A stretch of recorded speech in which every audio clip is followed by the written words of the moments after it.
2 Kings chapter 23. The king then had all the elders of Judah and of Jerusalem summoned before him. The king went up to the house of the Lord with all the people of Judah and all the inhabitants of Jerusalem, priests, prophets, and all the people, great and small. He read aloud to them all the words of the book of the covenant that had been found in the house of the Lord. The king stood by the column and made a covenant in the presence of the Lord to follow the Lord and to observe his commandments, statutes, and decrees with his whole heart and soul, and to re-establish the words of the covenant written in this book. And all the people stood by the covenant. Josiah's religious reform.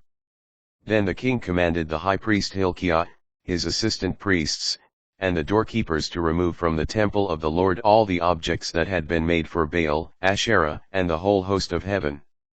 These he burned outside Jerusalem on the slopes of the Kidron, their ashes were carried to Bethel.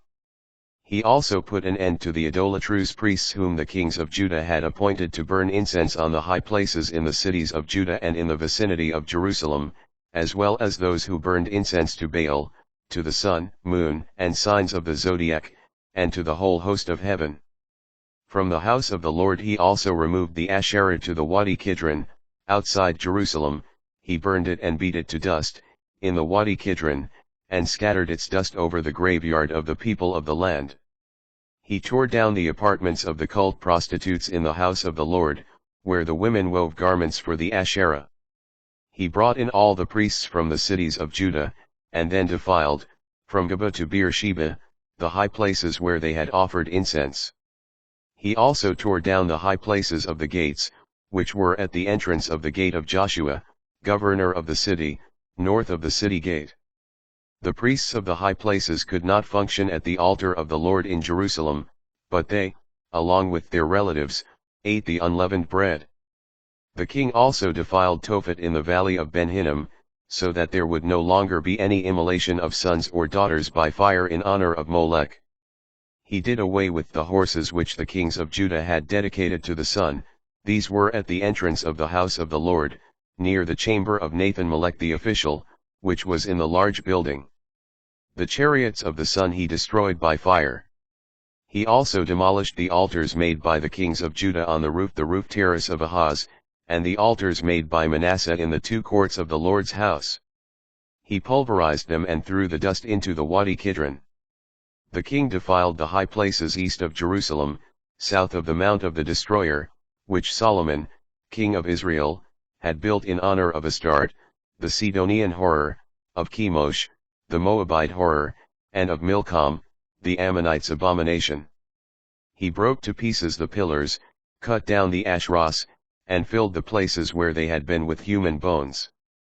Likewise the altar which was at Bethel, the high place built by Jeroboam, son of Nebat, who caused Israel to sin, this same altar and high place he tore down and burned, grinding the high place to powder and burning the Asherah. When Josiah turned and saw the graves there on the mountainside, he ordered the bones taken from the graves and burned on the altar, and thus defiled it, according to the Lord's word proclaimed by the man of God as Jeroboam stood by the altar on the feast day. When the king looked up and saw the grave of the man of God who had proclaimed these words, he asked, "What is that marker I see?" The people of the city replied, "The grave of the man of God who came from Judah and proclaimed the very things you have done to the altar in Bethel." "Let him be," he said, "let no one move his bones." So they left his bones undisturbed together with the bones of the prophet who had come from Samaria.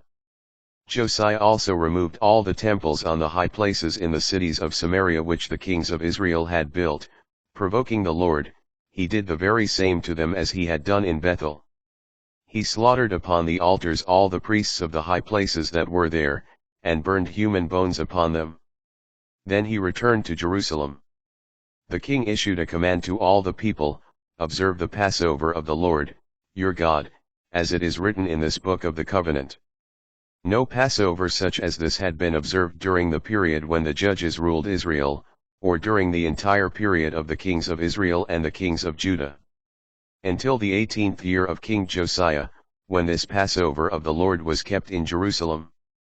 Further, Josiah purged the consultation of ghosts and spirits, with the household gods, idols, and all the other horrors to be seen in the land of Judah and in Jerusalem, so that he might carry out the words of the law that were written in the book that Hilkiah the priest had found in the house of the Lord.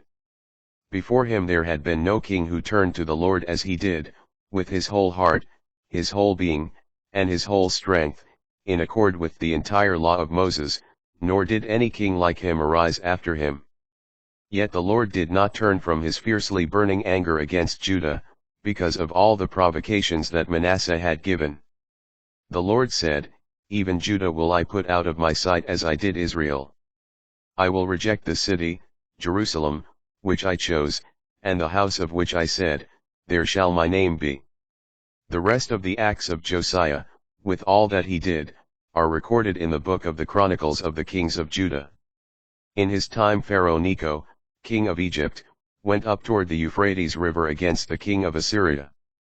King Josiah set out to meet him, but was slain at Megiddo at the first encounter. His servants brought his body on a chariot from Megiddo to Jerusalem, where they buried him in his own grave. Then the people of the land took Jehoahaz, son of Josiah, anointed him, and proclaimed him king to succeed his father.